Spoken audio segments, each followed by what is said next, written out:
We're gonna dive into the content so I can still get you out on time. How about that? Okay, because I will tell you this. There's so much content, and I have no idea if, like this. I'm gonna let this kind of ebb and flow, stretch out. If we don't get through all this, we'll keep going. We'll add sessions because I'm not gonna leave anything out. I'm gonna take the time we need to go through it because that's what feels good for me to do. And so because this ended up being a meeting and not a webinar, I had my like plan set up as a webinar, but because this is back to a meeting, I'm gonna let it just be more organic and a little more conversational than then a webinar is more, like me on the a talking head. So please feel free to ask any questions in real time to to put in the notes in the chats or whatever. But I want the goal for me is for you guys to really like embody this, to integrate this information. And in my learning experience with coaching, it makes so much common sense. Like cognitively, you're like, oh yeah, this makes sense. And then when you go to do it, it's kind of like teaching. They teach you pedagogy and they teach you theory, and then you get in the classroom and you're like, it all goes out the window when when you like start. So that's what coaching felt like to me in the beginning. So please feel free to ask questions and to practice and integrate this in. We're going to do this week, we're not doing integration just because my sister's having surgery tomorrow. But next week, we're going to start integration sessions on Wednesdays. They'll probably be about an hour, but if we need longer, I will accommodate that. But this is going to be like a learn and then apply and then come back with questions and then integrate. And we're going to contemplate at the beginning of each session. So you'll have time and space to talk about things and to ask me. And then we'll do coaching sessions, but we'll also just do some reflection and integrate it into this. There is also a workbook. I made it all into one for six. And then today I was like, that's a lot of content. So I broke it down by module. So at the end of this, I will send out the module for you guys.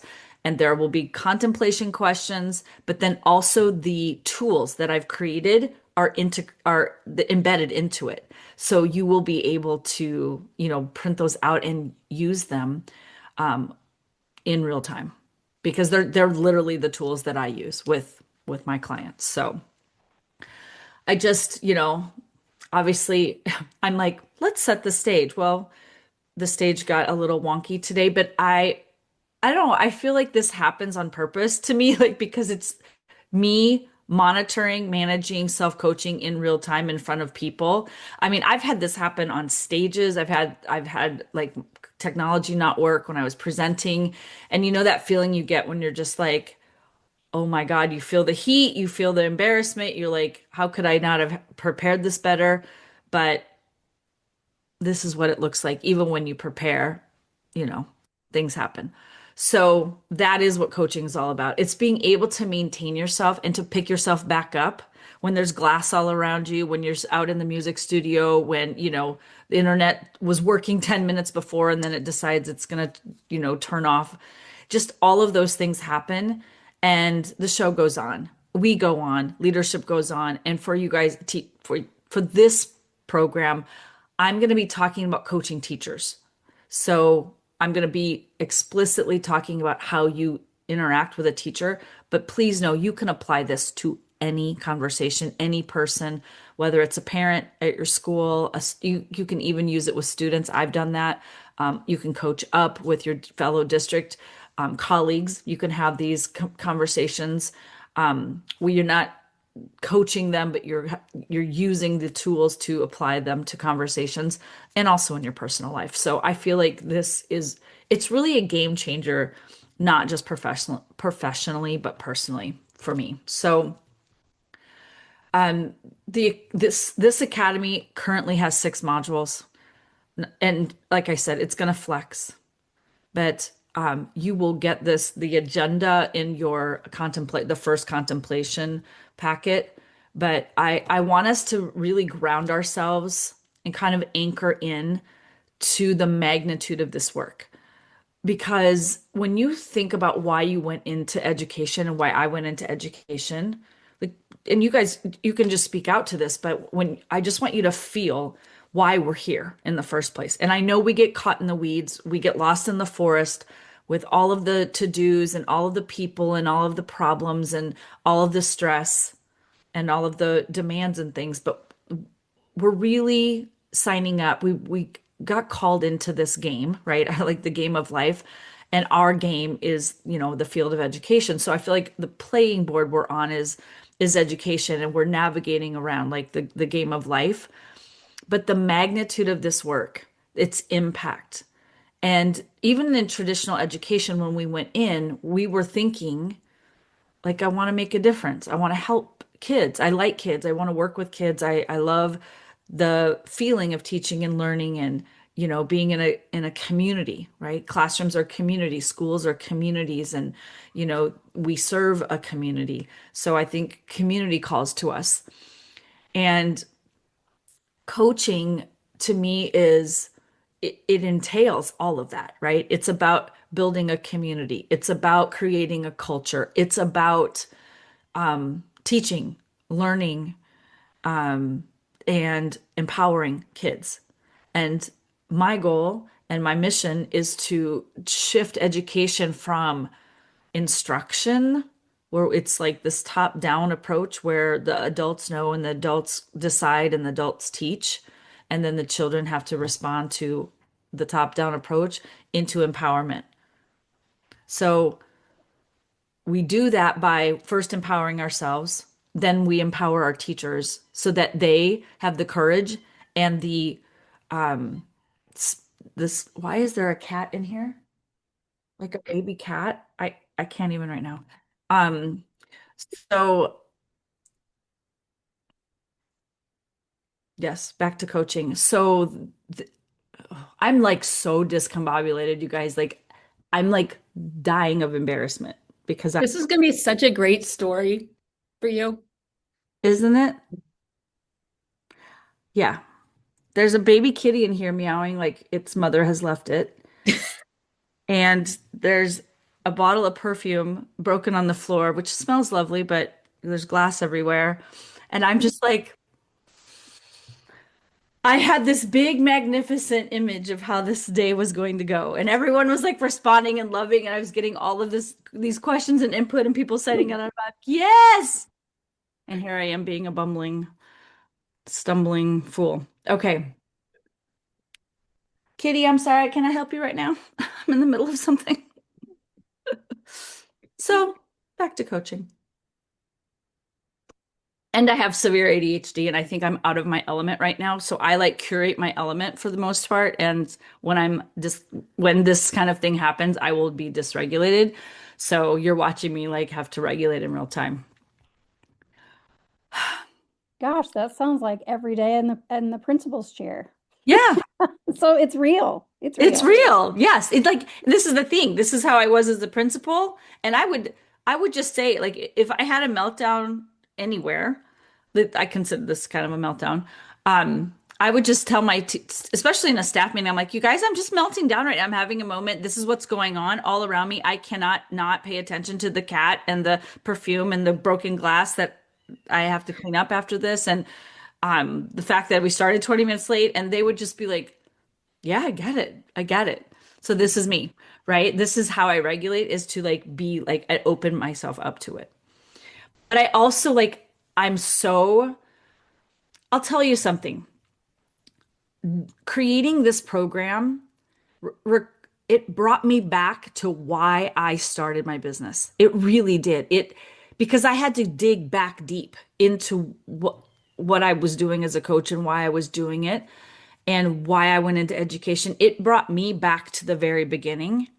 And I went through this. I went through everything I've ever taught, every tool I've ever created, the workbooks. It's amazing to go back and see like a decade of your work and then to compile it into this one program. And what I love, and I think will be so powerful for the members of this group, whether you watch it live or the replay, I'm going through it with you again. It's like it's brand new to me for the first time, but my enthusiasm for it and my passion for it and my conviction and belief in this work, I do think for me, it is the number one type of practice that has changed my life. And I've been to therapy, right? I've been to marital counseling and I've been to individual therapy and I have been to different kinds of mental, psychological, emotional, and even like physical coaching, right? Like one-on-one. I had a running coach, right? I had a personal trainer back in my 30s and stuff. And all of that, yes, it was very impactful. But for some reason, for me personally, this I think can change anyone from anywhere at any time. And it collapses time and space because we can change thoughts, we can change perspective, and we can change identity in a moment. So this is about opportunity. It's really about the magnitude that we can create. So it's the way I think about it is coaching is all about us, but it's not about us, right? It's 100% about us if we don't self-coach. And then this first session is really the overview of coaching. And for us to impact people at all as a coach, we have to self-coach. You can only coach someone to the extent to which your capacity is available for coaching, right? So wherever I shut down as a client is where I can stop coaching my clients. And wherever you put the brakes on, and we're going to talk about overcoming uh, obstacles, I think in session 4 or 5. And we all have those limits, right? We all hit that threshold of what we feel we can handle. And that is always the cutting edge of where we need to expand because it's just the embodiment of being human. And being human is about feeling, it's about being alive, it's about feeling all those big feelings and moving forward anyway. And what I want to offer you as a leader is to provide this gift to other people.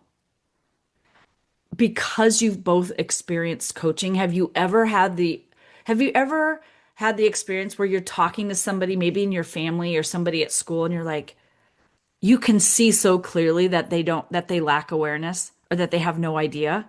And you're like, gosh, I wish they had coaching or they need a coach or like, I think about this all the time, like, oh gosh, if the world had coaching or if this person just understood, their own limitations or the blocks that they're coming up against, if they could see that, what a gift it would be for them and to the world.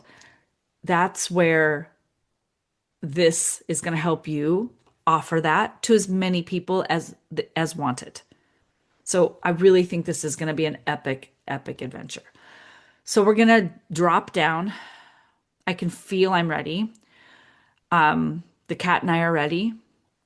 And I want you to just contemplate this question. What do you currently believe coaching to be? And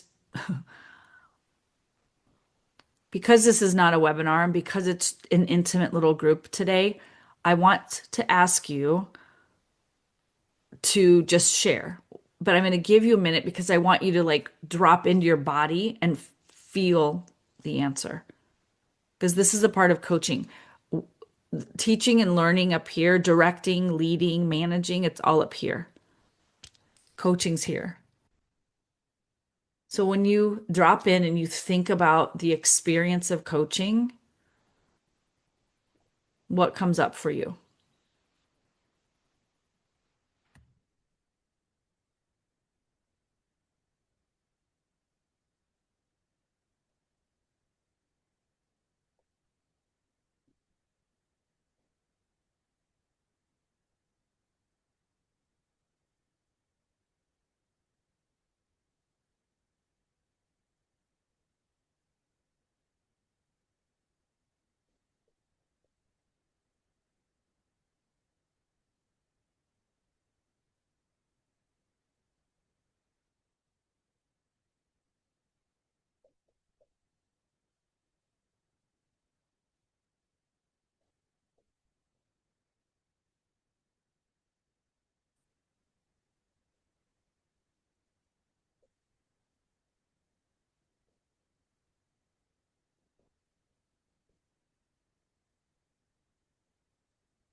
And you can just share whenever you feel ready to share. I keep coming back to the metaphor of a flashlight.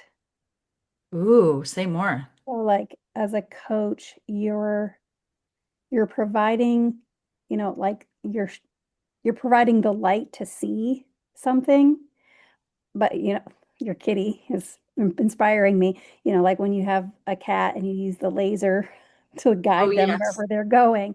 Like with coaching, you do the same thing. You're like, I'm going to shine a little light on this, and now we're going to keep moving that light to, you know, get us to where we need to go, kind of Hmm. a thing.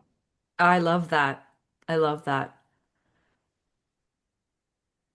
What comes up for Yeah, you? that's a good way of, that's a great way of saying kind of what I was thinking about. Just helping, started with just helping someone, but just figuring out where the feelings are coming from and, identifying the problem, or is there a problem? Like, where's that coming from? And then, you know, whose is it? Is it yours or not, or somebody else's? And Yeah. working through those, I don't know, just what will it look like, if it's solved, and where Yes. do we go from here? Where do you go from here? But just first, just identifying how you feel and moving from forward from there. I guess I already said it. I'm Yeah. going to say it again, Yeah. but it's And kind of what you said. yes, analogies are great because it gives people the visual. And what Hmm. I hear you saying, Jennifer, is it's the embodiment of ownership Yeah. because you're saying, like, oh, I'm owning, like, what am I feeling and why am I feeling it? And is this a problem or is it not a problem? And if it is a problem, is it even my problem? And you're like exploring like the the path of ownership. Where what is mine to own? What feelings are mine? Why are they happening? Like, is it my problem to solve? Yes or no? If not, what do I do with that? If it is my problem, what do I do with that? And you're just going down that path of exploring ownership and then separating out what's mine and what's not. Does that sound like what you? Yeah. Yeah. Because I could get lost in that. And I'm much better at that than I used to be. Yes. Yes, I believe coaching invites us into ownership. And that's why my brand is the empowered principle, because I feel like it invites us back into our own power. The power Mhm. that's always available inside of us, the power to own how we're thinking and feeling, the power to own our own problems, the ability to own letting go of what's not ours to try and control. Like that's just as hard, especially as leaders. It's like Mm. when I put a leader hat on, I was like, I am now responsible for everything that happens at this school, every breath, every word, every movement, every behavior, every test score, every child. And there is like, that's a beautiful thing as a leader to like be that passionate to take that much ownership until you realize it's not all yours to own. We can inspire, we can lead, we can invite people in to the work, into the conversations. But coaching is creating awareness around ownership. It's shining the light. And I think Kay is like saying the light is the awareness, that the flashlight, because, Mhm. like you don't know there's a kitty here until you flash the light, and the cat doesn't. But that light is like, oh, okay, I know my one next step, and then my one next step, because awareness, we're not sitting here with all awareness, like, higher power level awareness, but we're aware right here. And coaching's the light that creates the awareness. So I think you two just in those two conversations nailed coaching. So now to flip it, let's ask what it's not, because we need to know this very specifically as a coach. We need to know what coaching is, but also what it's not. And we're going to explore this. Like, this is not a gotcha hot seat kind of answer. This is like, what do I think coaching is? And then what do I believe coaching is not? I think it's not what I want it to be sometimes, is telling somebody what they need to do. A plus Amen. answer. Amen. Yes. Yeah, coaching is not, I'm going to coach you on what you need to do. And here's what you need to do. Yes. Yes. And even after I got trained as a coach, I thought that was what coaching was because that's what I wanted to say. I know, and you don't. And so therefore, yeah, let me Like I coach. want to start coaching my child, and then I want to end up, wait, I want to coach you this way. Yes. Yes. Yes, exactly. And it's like, I feel like when people are like, I'm going to coach you on this, I think it's one, especially in our industry with instructional coaches, like the word coach can be a little prickly. But when people coach, it's like saying, well, that's my truth. It's that like this, I'm going to tell you my way of doing this. Let me coach you on this. Coach you into, I wish used to call it facila manipulate instead of facilitating because there are facilitators who like it's like your cattle and they're herding you in this one direction only. I feel like a lot of PD is like that. They're like trying to make it open learning, but it's not. Yeah, that's coaching's definitely not that. And that's great awareness because we've all done it. We've all like tried to stamp on the label of coaching or even mentoring. Mentoring is more direct. I think of mentoring as like, I have experience. I'm going to offer you some suggestions and ideas based on what I know. And, you know, it's more cutting to the chase and then they can take it or leave it. But yeah, there's a line, right? What do you think, Kay? I agree with that, but I also, the other thing that comes up to it, it's not judgmental. Yes. Sometimes my judgy hat is on. Yeah. So, Well, and here's the secret. Our judgy hat's always on because we're wired to judge. If you think about why people judge, we judge because our mind is judgment is a way of like categorizing and organizing and understanding and comprehending the world. So it's always like putting judgment on things, like initial, like this is or it isn't, or it's that or it's this, right or wrong. Like it's like labeling things all the time just to comprehend the world. I don't know that we could live without a judgment because we have to make, people say, well, she makes good judgments or that's bad judgment, right? We judge judging. But when I know what you're speaking of, it's our opinions. Like, so we make a yeah. judgment, but then we have opinions. So I'm going to talk about clean coaching in a bit, where we have to acknowledge. So there's what clean coaching is basically is you acknowledge there's opinions and judgments, but they go on the nightstand because it isn't about what we think or what we want. I'll tell you, it's the hardest thing to do, especially because I coach people in an industry I'm passionate about and that I've done. So I have learned to be like, I'm going to switch to mentoring right now because we've got to get this problem solved. I'm going to offer you some things. Or what do you want direct feedback, right? Like I will shift between coaching, mentoring, and then like almost like evaluating like a leader, like getting in my lead, like a directing. So those are three different things. Yes, but coaching it's open. And why would that be important? For me, I think clarity, especially if I'm working with someone that I'm trying to coach or help them find themselves or as a teacher or something and figuring out some things. But if we leave a coaching session and I haven't said, but you do need to do this, but you do need to get here or something. I just think it can get muddy sometimes. And I know that for me, I have to sometimes like I have to rethink like what is clear now when they walked out. Because sometimes it's just weird between a supervisor and Yes. someone that you're coaching. Like Yes. I feel like it Yes. would be. Yes, we're going to talk about this because we're in a unique situation where we're learning how to coach, but we're also evaluators. We're also directors. We're also leading. And we have to be crystal clear and clean as to when we're doing what. Mm. Okay? So that's why it's important to know coaching isn't mentoring. It's not evaluating. And there's a time and a place for it, right? So to me, coaching is leading a person to their own self-discovery.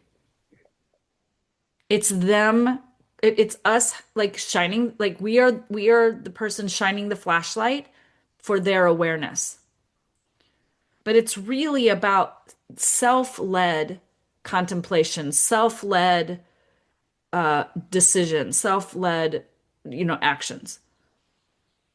So we're creating, and this is my coaching model is aware, like it starts with awareness because we can't know what we don't know. So we start with awareness, and that awareness, they explore that awareness into alignment, and that alignment gives people more clarity, right? So they're when you're coaching somebody and they're not even aware of it, you can see it, but they can't. You ask them questions that open up, like, oh, there's like, wait, this is a thing. And I didn't even think about this.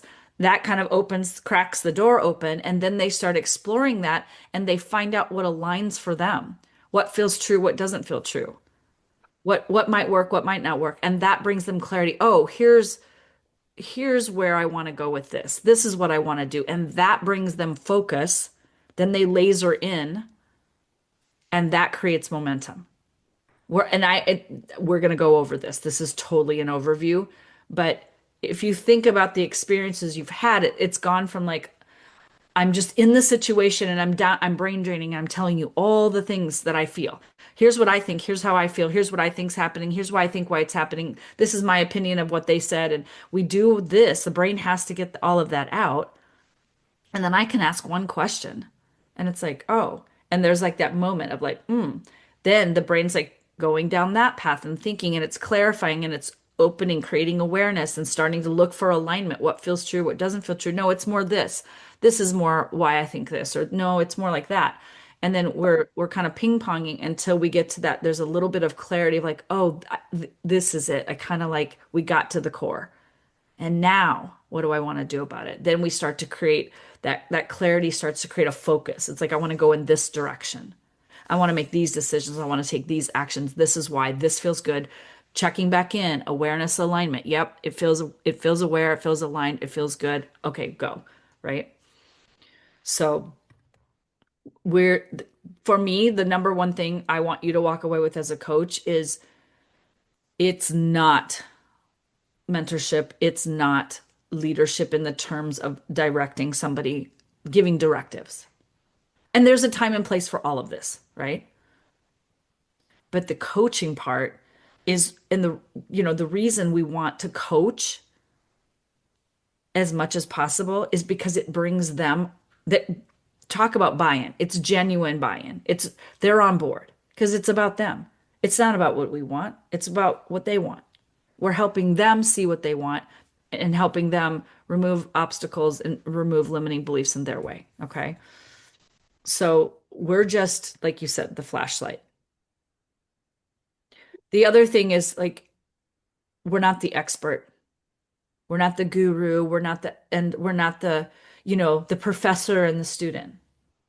It's this. It's, I've said this before, like equal contribution, but different. Like what the coach is contributing are insightful questions and powerful guiding and leading as they are giving us the GPS directions. It's like you're in the car, you might be driving, but the person next to you has the GPS directions on their phone and they're telling you where to go. And you're just going. Now, do I take a left or a right? You take a right.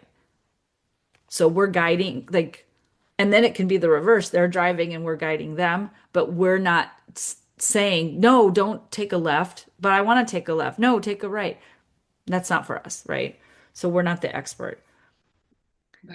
One thing that that I appreciate as a client, and I think teachers will very much appreciate this, so I want to like say it explicitly, is our, I will speak for myself.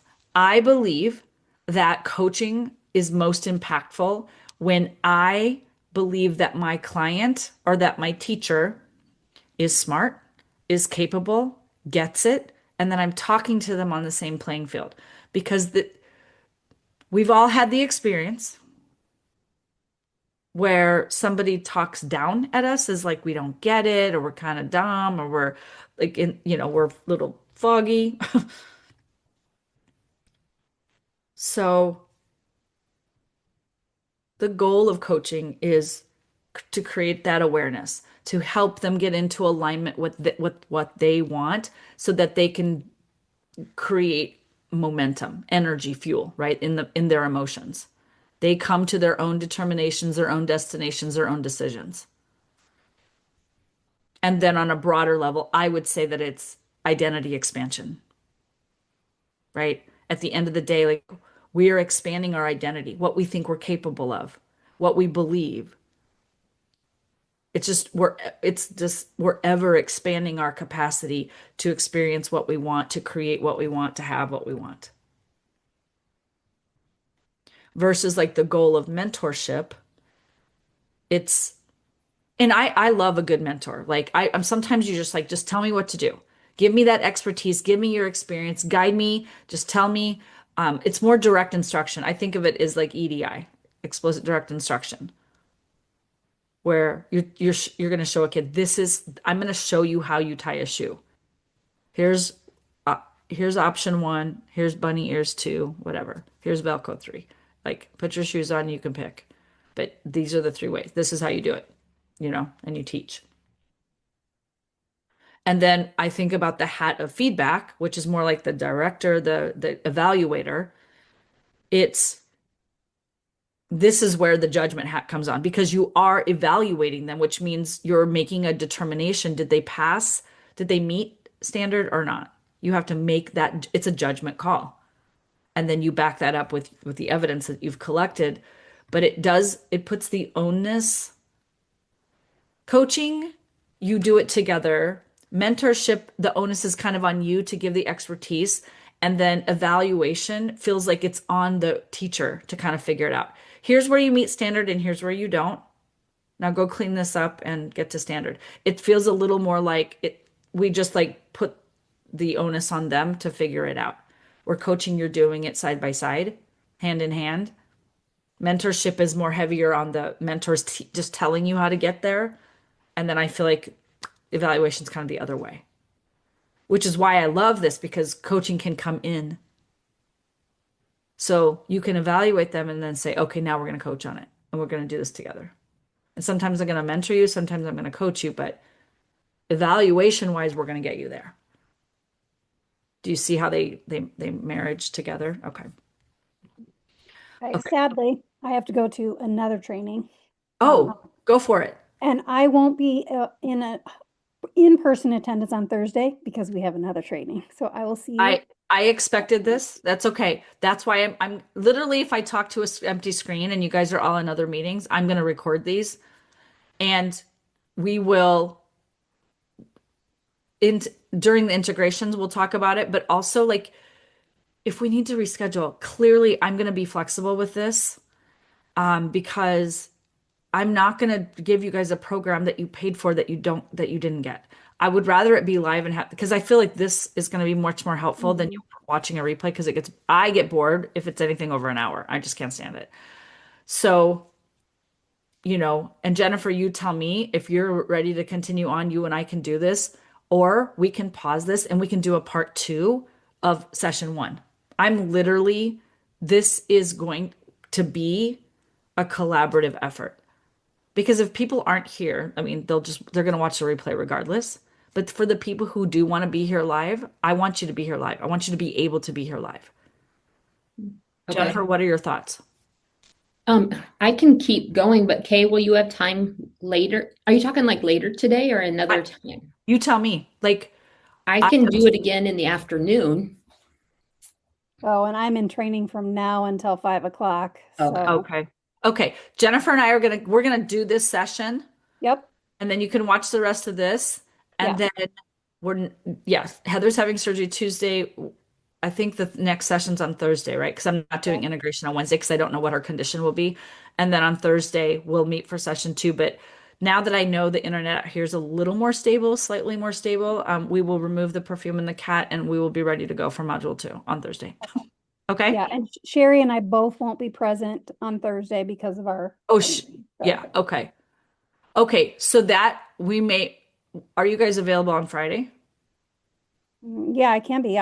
Fridays I take off, but Oh. absolutely. No. I would jump on for that. Okay. So I'm going to reach out to the group and we'll see because I want to get the most people live because I want the impact. Yeah. Does it make No, sense that for would be me to talk? wonderful. Okay. Okay. So we may shift it to Friday. We'll see how things go. Okay. Okay. All right. Have a great training. Bye.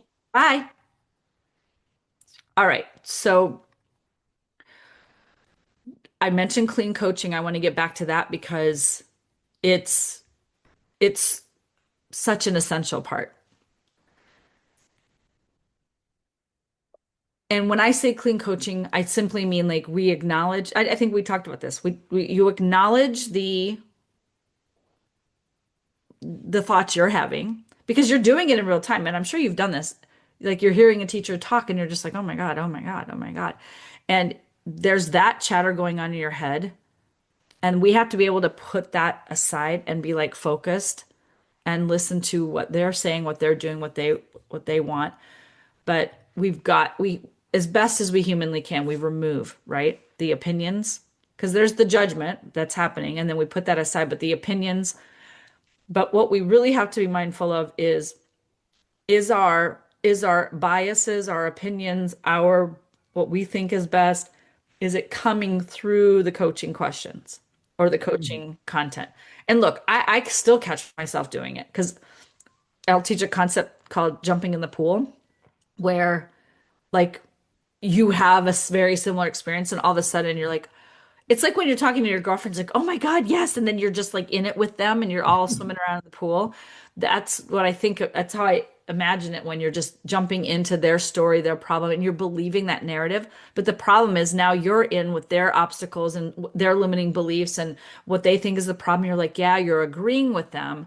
You're not helping them see around it. So clean coaching, you've got to stay out of the pool. You're the lifeguard, right? And they're in the pool and they're telling their story. And when they're in it, they really, really believe it. So it can be very convincing. So as a teacher, right, they're like, but this parent, and you're probably like, yeah, I had similar experiences with this parent, but you've got to keep that aside to Mhm. be like listening for them. And I think that it's a skill that happens, it's over practice because you'll catch yourself especially with teachers, especially when you're talking about something you have very similar in common, whether it's a parent or a student or a colleague or something like that. Mhm. Yeah. So it's pure, intentional, free of judgment. I just like to stay curious. That's the energy I like to be in is very curious. Like, I wonder why they said that, or I wonder why they're thinking that, or I wonder why they believe that's the reason why this is happening. Like, I I I like to be in fascination. Like, really? Oh, that's fascinating. Tell me more. And that's Mhm. where when I'm in curiosity energy, I'm not here to influence one way or the other. I'm here to just like genuinely like hear what's going on with you because there's a moment where you're like, "Oh, I hear where there's the rub. I hear where there's the dissonance." Mhm. But we want to separate. This is another thing, and I think leaders have a hard time with this, is separating out our outcomes from theirs. It's like with our kids, our own kids. When our kids fail or when they don't make the team, like it feels personal. They are literally a part of our own bodies. So we feel it with to our very core when our kids have, experiences that, especially the painful ones, but the joyous ones too. Like we're all in when there's joy. We can get like that with leaders, as a leader with our staff. We can feel personally responsible and get into the pool with them on that. But we have to separate out their outcomes from our outcomes as a leader. And as a coach, you can feel badly when somebody is like not creating the results they want and you feel like you should be able to get them there. That's not what coaching is. Coaching is they get there in their own time and you're here along the path, the journey, the whole way with them. And you're going to keep asking the questions that just keep enlightening them versus starting to judge their progress and then projecting it onto your own. Mhm. Yeah.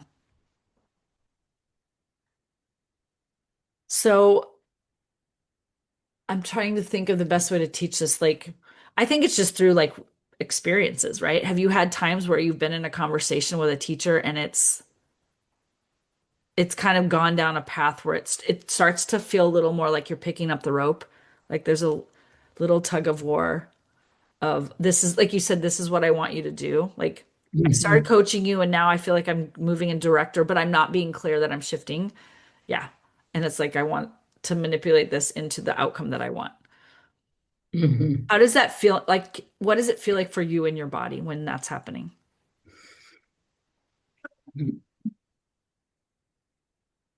Um, it it probably depends on the conversation and the probably the person or the situation. Because sometimes it tightens up. I'm always the same spot. It tightens up because I feel it's more conflict. It's Yes. coming to a not a battle, but conflict. And then Hmm. other times I feel like, oh, now we're going down the I need to tell them what to do, or I really was bringing them in here to hope they pick to do what I know they need to do. And Yes. now what am I going to do? Right.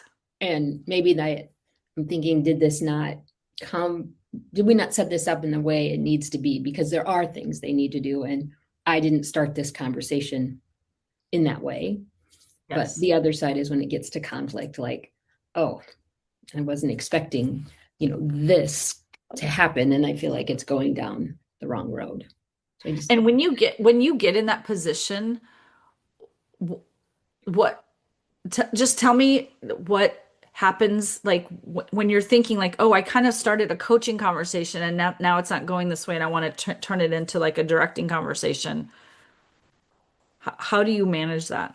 What happens? probably the most recent one, we just stopped for a second and I just said, so let's stop a second. We talked, named something that needed to happen. Like, let's just back up. Why don't you talk to me about how you how you got where you're at right now? Yes. And then what do you need? And so then I went into that kind of saving. Yeah. Like I know that's kind of where it went. And then it went, we weren't owning it as much Mm-hmm. as the conversation should have been to more empower that person. Right. So I I just needed to be more thoughtful before I went in about what are my coaching questions here, Yes. Yes. and because I think that clarity again of what is this conversation really about, or do we have a two-part conversation here and we just clarify that right from the beginning? Mm-hmm. I don't know, Yes. but And another way, I just was curious. We it's such a fine line sometimes. And I think in those conversations, our intention is I want to coach and self-direct this person to the outcome. Like it's not like we don't care as much how they get there as long as they get there, but coaching is we don't have an outcome in mind, right? And that I think that's where we get confused. So we hmm, have to agree like in the beginning it's like we can start as a director by talking with them about the outcome. This is on my end, this is the desired outcome. Tell me about your desired outcome. And because once we get to an agreed upon outcome and make it a win-win, like she wants, like I'm just going to make something up. Like classroom management's easy. Like you want to manage classroom as a principal. Why? You have all your reasons. Like, and you list all those out. And does she want to manage classroom? Yes. Why? Because it makes her life easier, better, right? That's the bottom line. It makes your life easier, makes her life easier, it makes life easier for kids. It's a grand slam win, okay? We all agree. That's the outcome we want. Now, how we get there and what we think needs to happen, there's different paths that lead to that outcome. But with in order to be able to coach her on that path, we've first got to agree on the desired outcome. So we have an outcome in mind when we're coming into a meeting and they are coming in.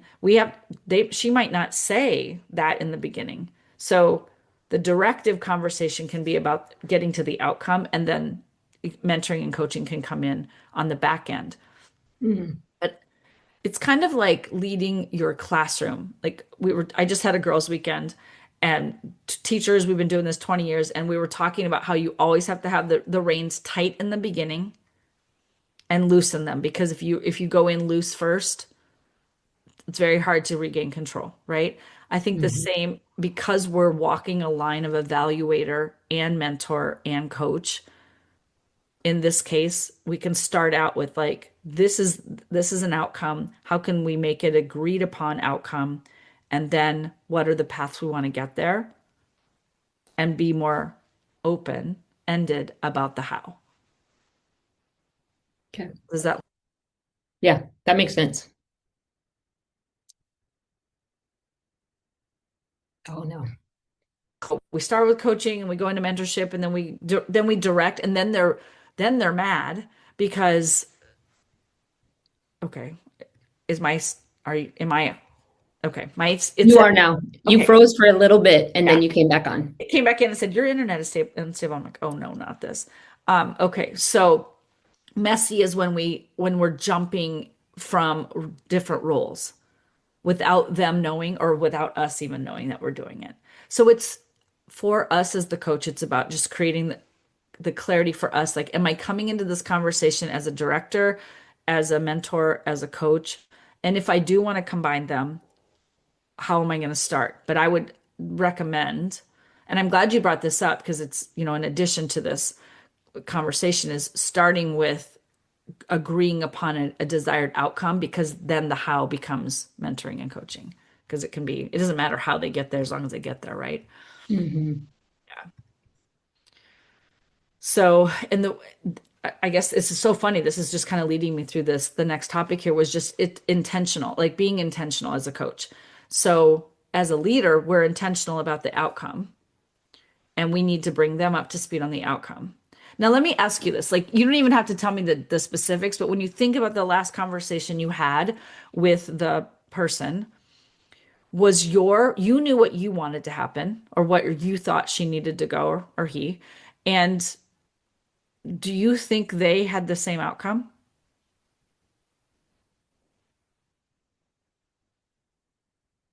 Probably not. Like, Not coming. not, Well, when they,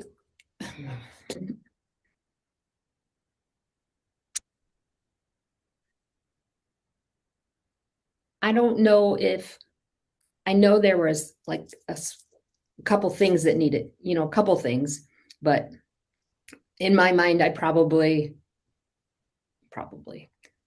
I did think it was going to go through more than just maybe what was on the couple things coming.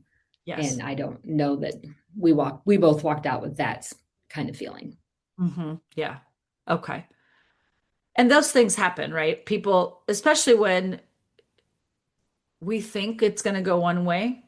And this is the thing with coaching is we're open because we never know how it's going to go. We never know Hmm. what's behind whatever's coming up for them. So how they're feeling, like we might think, oh, it's because of this. And the minute we think that, they go in a whole nother direction and we go there. With mentoring, it's like, let me show you how to do this. And then but the directing is, okay, let's sit down and talk about where you're at and where we're going. And you can let them say, here's where I'm at, here's where I'm going, because it gives you perspective of their perspective. Hmm. And then you as the director get to say, here's where this is my lens. Here's where I see you and here's where I see us going. Now, look, my goal is for you to XYZ. Now, this is where I think you can like I've learned that you can enhance the director like language by Hmm. saying like I want this outcome and the way that we say the outcome is I want you to have the most powerful teaching experience. And that's pretty generic, but I don't know the specifics. So like Yeah. like with classroom management, like I want you to have the most enjoyable experience with your kids. And one of the ways I believe it will be enjoyable for you is to nail down this after lunch routine because they're coming in hot, right? And that's stressful for you, it's stressful for them, and it sets you up for a very stressful afternoon when they're coming in all dysregulated after lunch. I want you to feel regulated. I want them so that your kids can be regulated so that you can have the best afternoon. Because I can only imagine how hard it is for you to come in the morning, have this great morning, and then everybody comes in all sweaty and hot and dysregulated, and the afternoon falls apart. How about you? Would you like to experience that? And we're saying here's my expectation, here's what I want in a classroom, but this is why. And it's for you. I really do want this for you. And then that helps them see that one, you're on their team. Two, you're not just like imposing some, top down hammer, but that there's intention behind it. And you're stating this is the reason why this outcome is important. Hmm. It's still an expectation, but it brings it down to the human level. And that's where you can get their agreement because who doesn't want to have a good afternoon, right? It's Right. universal. So, and that is like, can we agree like we want to work towards you having a smooth afternoon, a smooth dismissal, so that you can go home with energy for your family. And we speak in their language and we speak about their experience because it personalizes it. And I think it's universally what we all really want to have. Like, I want to have a smooth afternoon as a principal, and I imagine you do as a teacher, right? So let's Hmm. look at all the different, and then we explore. Let's look at all the different ways. But it's that getting that agreement of I want to have a better experience, and that it really kind of holds true. The better experience thing will kind of hold true. Like, but I want you to be able to communicate with this family much easier, so you're not so stressed out every time you get an email from them. I want you to have a better experience, better experience with a student, better experience in professional development, whatever, right? Hmm. So I think the better experience outcome can be a universal way for you to connect directing into then having mentoring and coaching conversations. Yeah. And that it's something that I call unconditional compassion. So it's a concept that I took from unconditional love, where as a parent, I was taught about unconditional love because it wasn't something I experienced as a child. So I wanted to create it for my own children. And when I became a coach, I was like, I can't wrap my head around unconditionally loving some of my teachers, or some of my parents, because they were bringing so much stress and pain. But I could be like unconditional compassion. I could get there. So to me, unconditional compassion, it for this like this teacher, for example. So she's coming in hot, she's kind of a mess or whatever, and you want to get her into clean teaching, basically. and and she's over here kind of messy right now. But we can have compassion for where they're at as a fellow human on the planet. And I coach on this a lot where especially if we're having trouble with like our mother or mother-in-law or a sister or a colleague that we're kind of jealous of or that we're, like in competition with or something like catches us and we're like, oh, we can have unconditional compassion for them as a fellow woman on the planet. And that can soften us. And as a coach, it can bring us back into clean coaching to have compassion.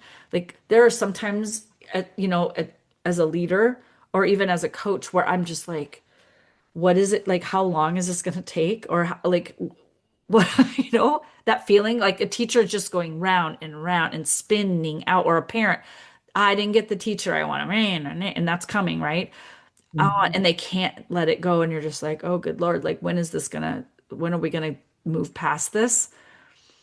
And then I just jump into my unconditional coaching lens and I'm like, okay, why would somebody be spinning out on this? Have I ever spun out on something? Oh gosh, absolutely. I've totally spun out. I'm spinning out right now about the cat and like, yeah. So like, it just brings you back to the humanity of their experience. And Hmm. then I believe once I do that, I'm like, Angela, do you have the capacity to hold space for them a little longer? Can you carry them for a little further down this path? Can you just wait and be a little more patient? And that's where the unconditional comes in, the patience, the kindness, the holding the space for them. And you know what, Jennifer, like sometimes I just am like, okay, you spin out. It's like when a toddler has a meltdown, you're like, okay, you go ahead and have that, spin out for as long as it takes.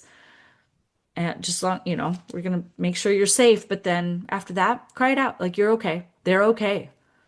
It's uncomfortable for me to hear you crying, but you're okay and I'm okay and we'll be okay and this will end. Like crying will always end. People's tantrums will end. People spinning out. It does have a beginning and an end. So that's another way to get back into clean coaching is through what I call the lens of like unconditional compassion for somebody. Yeah, I like that. Yeah. And I want to clarify it's not agreeing with them. You're not placating them or agreeing with them. You're literally just it's almost like you're separating out from them to be able to feel a connection to them. It's like I don't want to jump in the pool and get so entangled with you that I am splashing around and spinning out with you. I don't want to become dysregulated along with you. I also don't want to like just kind of give up on you and just leave you to your own devices because who knows what could happen. But if I can just be a bubble around you and do my thing and let you do your thing, I'm here for you when you're ready. Mhm. Yeah. It's like when I'm working with a kid having a meltdown, Yep. it's so easy. Unconditional compassion, I can just wait and wait, and it does not faze me. They Yep. can say or do anything. But sometimes with adults, I'm like, if I feel like you should know or should be able to do something, I got to have this little sign here because Yes. it's just different for me with kids and some adults when I just think you should be more competent at this, Mhm. like this. So I Yes. really like that. That will help me. I always had to tell myself, like, the adults on campus are just big kids. They're literally kids who don't they're adults who didn't learn the skill that we expect them to have when back when they were kids. So they're Mm. they're behaving in the only way they know how. They literally haven't been taught. No one's teaching this. And so when I was taught in my 30s and 40s, I was like, "Oh, I need to teach this to everybody because no one's teaching this." But our campus is our classroom. These are our students and they're students of themselves. They're learning their own emotions, to take ownership, to create awareness. And our judgment, like they should know this, that was the one I had to like literally eradicate that, or just like it never eradicated. I think I just, when it popped up, I immediately was like, that's not fair. It's not true. If they knew, they'd do better. Hmm. I that sentence for me as a coach, I should write down like sentences I have in my thoughts. That'll be a good thing to add to you for this. But I always think to myself, if they knew how, they'd do it. If they knew better, they'd do better. Like, and so Yeah. it's my job to hold that space while because they're having that internal turmoil when they're struggling. Like when a teacher goes off and you're just like, God, the, the brain's gonna say like, God, they should know how to handle this. They should be able to handle themselves. Like they're the adult here. Especially when a teacher gets triggered by a kid and you're like, come on. But we're also not in a classroom with 30 kids all day for 6 hours. So when we get one, we're like, oh, we've got space and time to wait this out. But they're like, I'm at my wit's end, right? Hmm. So they've hit their threshold and then we get the next round, right? So just I think unconditional compassion is like it's a winner because if they knew better, they'd do better. So I think last year in our as a staff, the last couple, but last year especially, we really looked at um, not deep dive into IFS, but looked at kind of where we fall out on when we're dealing with things. And that was a really interesting for I think everybody to look at and see. I come out as a warrior, or when I'm under, or I come out as a mhm. pleaser, or I come out. Here's how I come out, and this is where I go. And just recognizing that has made such a difference for people. Yes. And that gives me a little more compassion too when I'm thinking about, oh yeah, okay, myself and other people. Like, oh, this is where I go. Yes. And I start being quiet, and I know when I'm not wanting to talk to people, or I'm just like Mhm. starting to go, that this is I'm under stress. Something's Yeah. protecting me from something. I don't know what it is, but Yes. It's fight or flight, right? Like we're either, like you said, the warrior's the fighter and, flight is that, I don't know, whatever the language, but it's the same concept, right? yeah. People come out and they start getting aggressive and fighting, or they like get out, they just leave, ghost, whatever, or they freeze, right? Which is what the quiet is, like they're freezing, Mhm. or they start placating and people pleasing, which is fun. Yeah. Yeah. Yeah. Yeah. So that's it. That's great awareness for people to have. And it doesn't matter what language, whether you use the fight, flight, freeze, Yeah. fawn, or if it's the, I don't know that all the language of that program, but it sounds to me like that's where it's coming from. Yeah. It's just it's being aware, and that's what coaching is. It's self-awareness. Right. Just, oh yeah, like even today I'm like, here I am, guys. I'm literally like flailing and I'm just letting you know. But when somebody is spinning out, they're just in a state of dysregulation. And so they're either fight, flight, freeze, fawn. And if we can recognize, oh, this person's in a state of dysregulation, that they're not available for coaching. It's just like kids aren't available for learning when they're in a state of dysregulation, and or they're not even in a available for reasoning when they're having a meltdown. So, but adults really, I think the most helpful thought was like adults react exactly like kids. And if I can put on my I'm with a kid hat and think those thoughts, like of course they don't know. Of course they're gonna have emotional meltdowns. Of course, Mm. it's kind of like with kids, we're like, of course, we expect it, but we don't expect it with adults, which is why we have a harder time with adults. But if we just expect them to have meltdowns, just the same as a toddler would, we're like, of course, teachers are gonna have meltdowns. Yeah. And we can see why they'd have meltdowns. And did we ever have a meltdown as a teacher? Probably. You know, Do we still melt down? Yep. yeah. Do we have meltdowns as leaders? Absolutely. So, one of the things that I'm going to ask the group, so whether you're watching this live or you're watching this in the replay, like think about situations in which you have strong opinions, because that is where you can easily get pulled in to the pool, right? And that might be strong opinions around instructional practice. It might be around communication. It might be around collaboration. It might be around student behavior. Maybe it's up. Like for me, like opinions around the district office and decisions or the superintendent, like sometimes you have to look up to, not just at your site level, but think about situations where you might have a strong opinion because you want awareness around that so that you can be have the awareness to come in as a clean coach and to clean coach. So that'll be an exercise that you can do on your own time. Um, and maybe it might be in the contemplation guide. I can't remember if I put the question in there or not, but it's something worth considering. Because what we don't want to do is we don't want to jump in with them. There's two things I can see clearly we don't want to do. We don't want to change from coach to mentor to director and be changing hats on them all the time in the conversation because we're now caught up and we're very invested in the outcome and we're invested in the how. We also don't want to jump in the pool with them and then where we buy into their excuses. We believe like when a teacher, I have a lot of principals who will say, I really feel bad for my teachers, they just don't have the time. There's so much on their plate. And yes, we can empathize with that. There is a lot to do. There are a lot of demands and there is a lot of work, like teaching's work. We can agree on that level where we're not arguing the circumstance or the situation of the stair cycle. We're not arguing that, but we aren't going to jump in the pool with their beliefs about it. So we can agree to the circumstance or the situation, but we don't want to jump in the pool when it comes to our belief systems around time or demands or their feelings around it.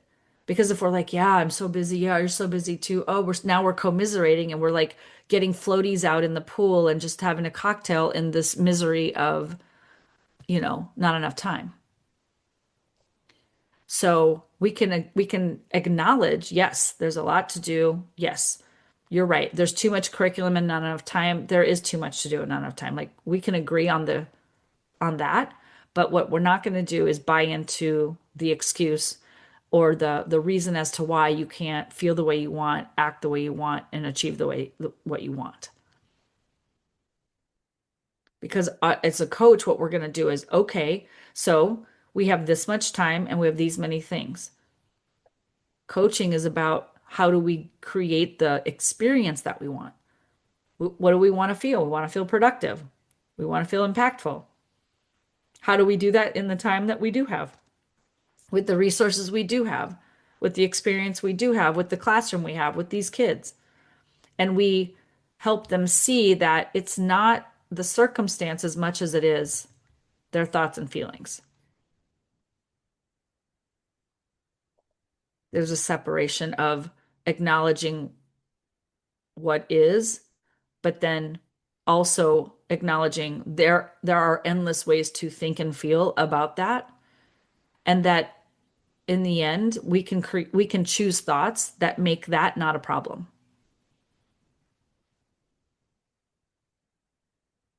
Like again, like the internet thing's the perfect example because it was here in real time. It's the internet wasn't working like in the house. It just was like crashing, crashing, crashing after we tested it. And so like I was in argument with reality. I'm like, you just worked. Why? Like I was like freaking out, like it just worked. And then I can tell you, like I went into poor me and then I was mad at the powers, the higher powers that be in the world. Like, how are you doing this to me? Blah, blah, and I'm like, I saw myself. Like we all do it. We all spin out. We're mad. We blame whatever. And then I'm like, I need the car keys. I gotta go somewhere. And he's like, just go to the studio. Down. It was like three, 2 minute walk, right? Whatever, across the way to the studio. And it's like, oh, okay. That it didn't even have to be a problem. And then I got all just, and then I break all my things. There's all of that happened. And then I'm like, then I got worked up again. And it's like, you are literally creating this. Fine, it's fine. And what was I thinking? Oh my God, they're waiting. This is a terrible first start. What a terrible launch. This is a brand new program. I wanted to get so smoothly. I don't want to disappoint my people. I don't want them to see me like this. All the thoughts that leaders have. Then I was Mhm. like, no, wait, let them see it. It's not a problem. Let them see it. They're here for it. Somebody's had a day just like mine. Here's what we do. We talk about it, we acknowledge it, we laugh about it, and then we own it and we move on. We make it happen. And if the internet hadn't worked today, we would have rescheduled. I would have showed up. We would have made it. I would have solved the problem no matter what. But we want to be careful, like where we can get into our own head and have all these excuses. And then we can agree with a teacher as to why they can't achieve, because it can be very convincing. They've Mhm. got stuff going on at home. Their mom's got cancer. They're this, and that, and their kid. And oh, and we can feel the compassion for them. And okay, you are going through all these things. What's the experience you want to have in terms of being an impactful teacher and being available for your family? What's that going to look like? What's the best kind of balance here? What do you want to create? Or do you like, is it an all or none? Do you need to take a leave? Or do you want to do both? And that's definitely a coaching because it's their decision, it's their experience. And if you want to do both, here are the standards. Let's meet them. And yeah, we might do B plus standards for that person. That's the compassion piece. That's the humanity piece. But we're not going to let them flail. We're not going to let them be D minus work with our kids. Not for them, not for the kids. Doesn't work. But some people have the bandwidth to do both. Doesn't mean they won't melt down, but we don't buy into the excuses, the reasons, because when we do that, we are limiting them, and that's not coaching. So one of the tools that we'll use is it's called fact versus story. It's fact versus opinion, basically. Like there are the facts, and it's funny how simple this is, but how often we don't use it. So a teacher will come in, like this teacher you had. Teacher comes in, there are the facts of what's going on in whatever situation you guys are talking about. Or this did or didn't happen. I used to, I'd like to tell myself, like, these are things that a court of law would agree. Like, yes, this happened. No, this didn't happen. Okay. They're facts. And we can split hairs on that, but I just, for the purposes, like, this did or didn't happen. And then there's a story about it. Every teacher has a story about that situation. This is why it happened. This is why it didn't happen. This is who, the influence here. Here's where I blame. Here's where I abdicate. Here's where I take ownership. There's a little bit of all of it, right? That's the story, their narrative about it. And then you have a narrative. And we want to make sure that we are coaching. Like when I got trained as a coach, she called it math versus drama versus math or something. There's the math of it. That's the factual part. And then there's all the drama around it. And she's like, are we in the math or are we in the drama? And 90%, 99% were in the drama, right? I want you to imagine, like, think of a time where a problem's come across your desk and you're like, oh, okay, rainy day recess or something like that, where you're like, oh, problem, boom, solution. You don't sit around and cry about it. You don't sit around and ponder it. You don't think about it. It's just like, it's math. Here's the situation. Okay, what are we gonna do? Oh, the gym's busy today because there's picture day. Okay, okay, kids are gonna whatever. They're gonna do gym in the classrooms. We're gonna just do jumping jacks, whatever. You figure it out and you're done. But you don't spin out, right? That's the fact part. We just deal with the facts with facts. But most humans, most of the time, we are in the drama of it. Well, did you hear what she said? And then, oh, I saw her roll her eyes. And then, oh, I know she texted her. And then she got on Facebook and blah, blah. Okay. So then somebody posts about rainy day recess and how terrible it was that they had to have it in their classroom. And right, you know where I'm going.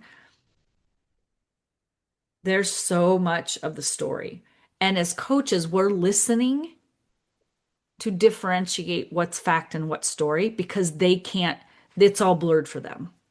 When a teacher comes in and they're like, oh my gosh, this parent, blah, blah, and they're in their emotion about it, they can't separate out. And we can't do it when we're in it. We can't see it. We have blind spots. So we can't differentiate story versus fact, but the coach can. So when people brain drain to me and I'm listening to the facts, right? They're presenting it like the 6 o'clock news. They think that every opinion that they have is a fact in their story. Well, it is true that she was mad. I can tell you she was mad because of her face and what she said. And okay, sometimes I'll just write, okay, it's a fact she's mad. Now, what do you make that mean? It's what they make it mean. That's the story. We're listening for that. And it's a great practice to practice fact versus story because it helps us call our own stories out.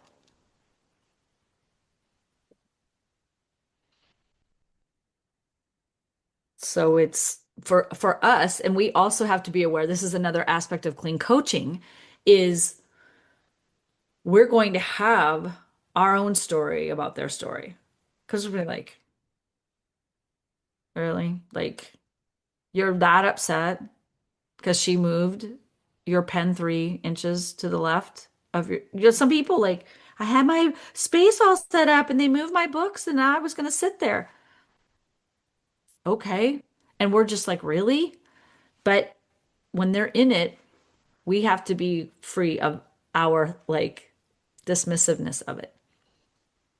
And we want to be like, wow, like that's really and I think this is where like we really have to practice like being with them without being in it with them. We're walking side by side. So it's like that really upset you. Mm. What's really upsetting about that? So like I'm acknowledging and validating that you're very upset about something that, if my judgment were to come in, it seems so simple, but there's a reason. So Mhm. why? You're very upset that your books got moved and somebody sat in your seat. Why?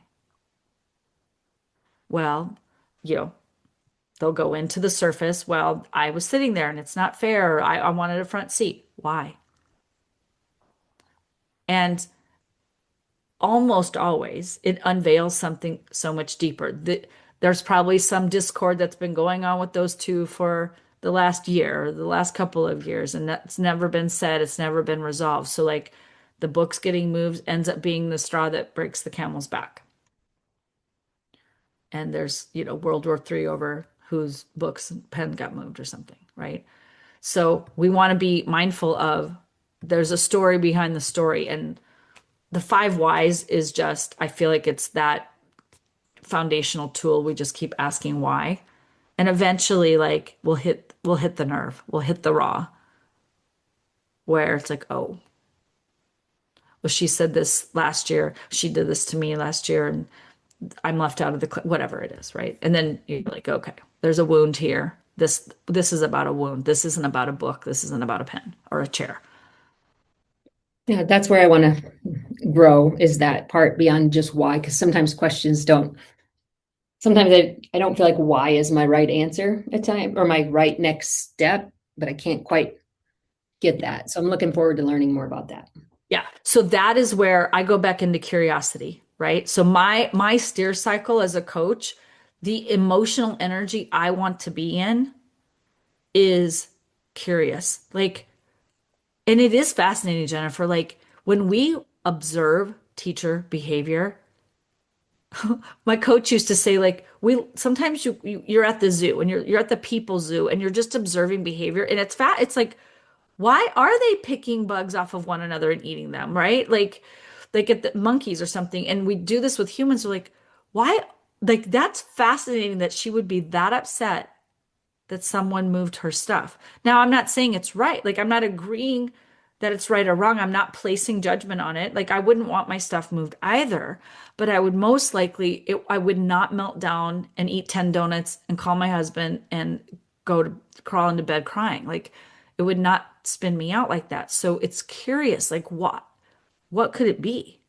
Right. Like, even with kids, it's like, wow, you are really hot about this.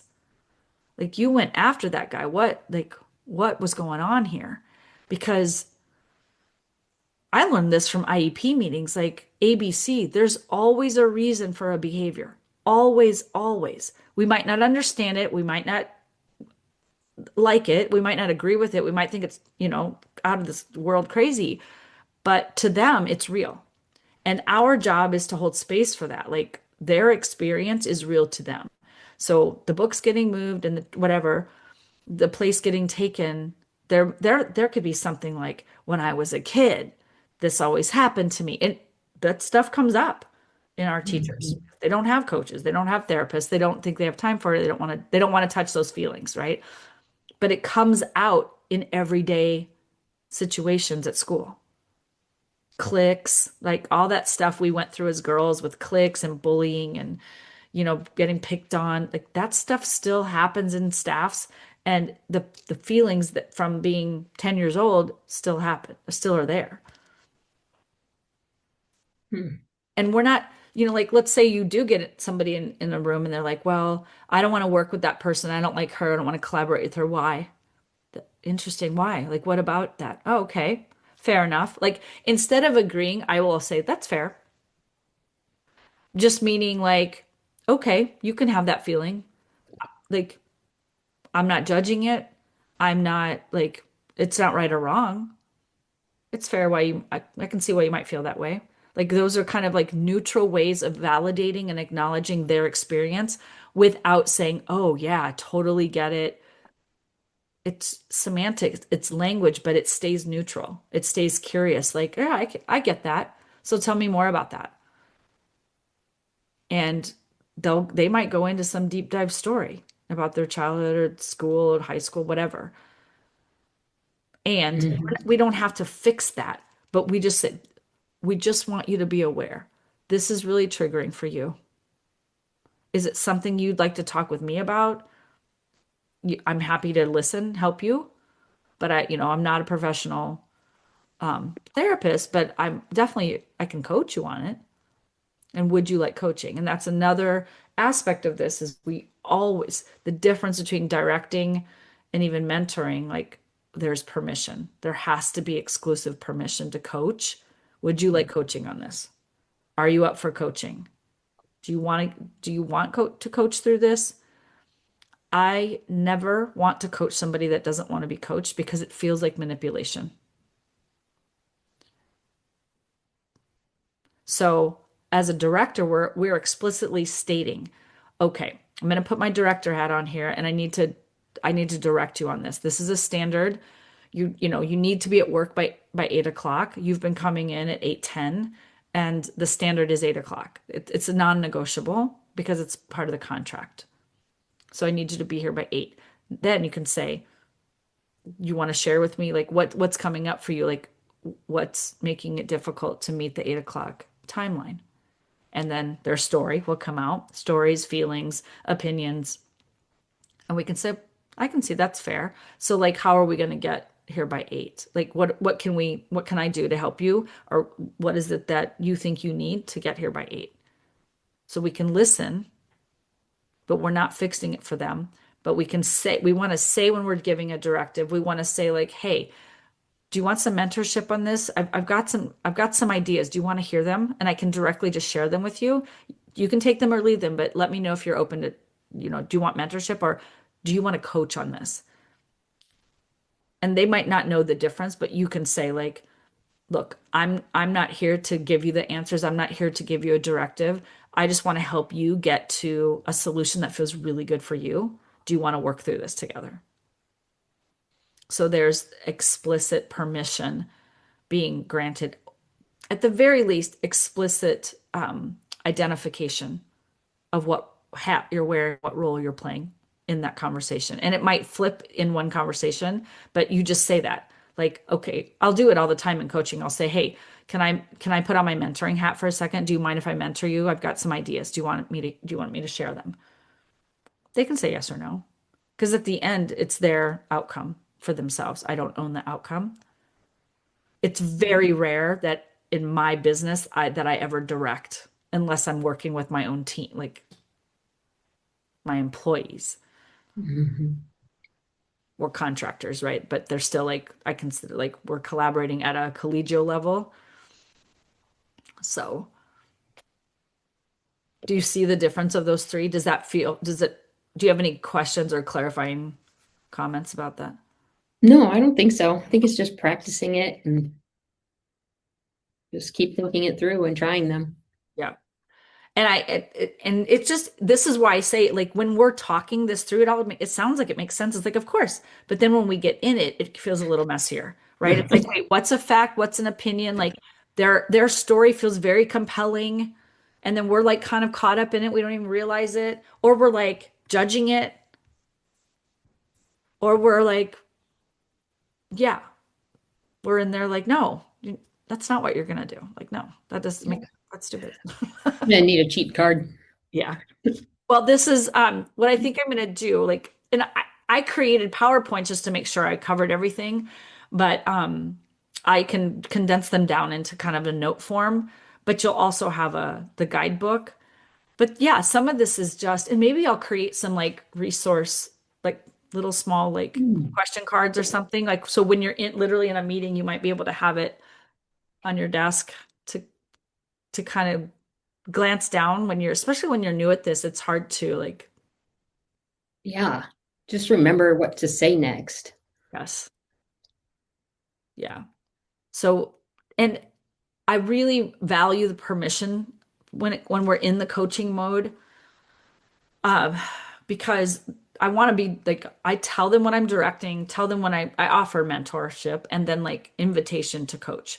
Because have you ever had a leader who's like let's talk this through, but really like they end up kind of manipulating like what they want you to do, right? Like superintendents do it all the time. They're like, "Hey, let's have a conversation." And then it's, "So tell me, what are your thoughts about this?" And then they're like, "Well, here's what you're going to do. Yeah. Here are your marching orders." And you're like, why did we even have this conversation? This could have been an email. You're just going to tell me what to do anyway. Like, and people will really shut down and they will not feel safe. They won't trust you. They won't like it. I felt like that about book studies for a long time. It was like, here's the book study. What do we just tell us what we're Yeah. gonna do from this book study? Because I feel like it's just it's trying to convince us to what is already planned. Yep. Yeah. And They're that's just changed using the book. more. Yeah. But yeah. And see how there's resistance there to that? Hmm. That we want to create trust. We want to create, I guess, openness would be the opposite of resistance. Um, and that comes down to trust. And that's why I think transparency is it's so underrated. It's so overvaluable because when you're just who you are and you're just like, okay, I'm coming, like at a staff meeting, I'm coming in with some directives. I'm just going to let you guys know these are directives. I'm going to tell you what they are. And then I'm going to start there. I'm going to tell you what it is because the directives are kind of outcomes, right? These are the outcomes people they want us to have. But then we're going to walk backwards through this and we're going to talk about how this feels. Like if we were to do this, like if this directive were done and we were already doing it, what would that look and feel like? And what would be a fun way to make this happen? And then I go back and we like soften it. But a lot of times that's why I'll start with like, this is where we have to go and and here's why. And can we even see the value in this? Can we get on board with why this directive might be valuable, or can we find a way to make it valuable? Right? Like, and sometimes it's hard, right? I can remember where the district was like, all of a sudden we're sending out these really nasty truancy letters. They were like trying to get attendance up and they sent these horrible letters, but they signed the principal's name at each site with their horrible letter. And like we took so much heat from it. And they're like, but your name's at the end of the letter. I'm like, you're right. You're right. It is at the end of the letter. Like, how do I make that directive valuable? And it's like sometimes that takes work to get ourselves on board. And sometimes we don't get ourselves on board. But Yeah. basically, what I said was you can go to any school in this district and get the exact same letter written the exact same way with seven, whatever it was, seven or nine different principal signatures on it. So, yes, it's coming from us because you attend this school. But if you were to attend the XYZ school, you would get XYZ principal's name on it. So it was my way of saying, like, it's a freaking form letter. But what do we Hmm. want to do about it, right? And why is the district doing it? They want you in school, and if you're not going to be in school, let's work through that. Like, but we can get ourselves on board. We can find a way to see why it's happening and get ourselves on board, but it has to be authentic. And if we try to like coach people, we call it, especially if we call it coaching and then it's not, it's directive, they will shut down to like coaching with the instructional coach, coaching with us. They'll see coaching as the enemy. And I want to bring like the trust and the love and the enjoyment back into the experience of coaching for us and for them. And what we do is we talk about the value of that, the value of coaching for them, what's in it for them. Because we know what's in it for us, but when we speak with them, it's about coaching is what you want. I'm literally, yeah, I'm the flashlight. And we can tell them that. I don't tell you where, I'm not your GPS. You have the GPS system. I'm just the flashlight. I'm just the headlights on the car that enlighten the path in front of you, and then you decide where to go. And then they have to have that experience. When you tell them, like, are you open for coaching? And they say yes, it can't be mentorship or directing. It has to be self-led through our inquiry. And there will be coaching questions in the contemplation guide for you. All right.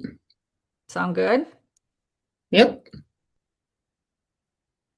It's a lot to take in, I know, but this first one is just an overview because we have to it's almost like we have to get on into an identity before we dive into the content part. So this is really identity work. So spend the next few days like playing with this, looking through the contemplation guide. I'm going to upload things into the Facebook group and notes and all of that, but I'll try to create a little like almost like a cheat sheet, like you said. See if I can come up with something. I'll create that and then you guys can print that out. Okay. Okay. Well, thank Well, you. thanks for hanging with me through all the crazy, but Of course. Have a good day. yes, you too. Bye.